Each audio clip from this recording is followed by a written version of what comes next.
Napawaw ang fans na nakakita ng video na magkasama sina Daniel Padilla at Kyla Estrada.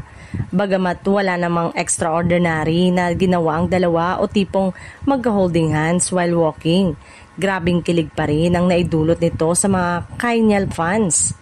Sabi nga nila, the fact na hindi nagpe-face mask ang dalawa sa labas at hindi umiiwas sa mga tao, sapat na yun na hindi na raw kailangan ng confirmation pa sa kung ano ang meron sila ngayon. Bet na bet nila ang kategorya raw ng Kyniel na private, pero hindi nagtatago.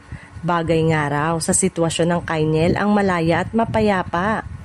Sabi nga ng fan na pinagmula ng video, photo na yon nang makita niya ang dalawa sa naturang venue. Nagdalawang isip pa siya kung magpapapicture siya sa kanila.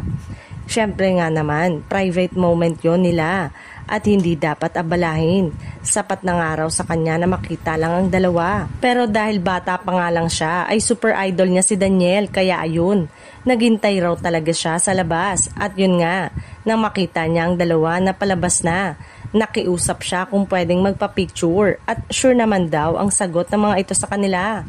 At yun nga, kung saan-saan na nga raw umabot ang video photo na yon na ang iba ay hindi man lang daw nagbigay ng credit sa tao na pinag-ugatan ng ayuda na yon.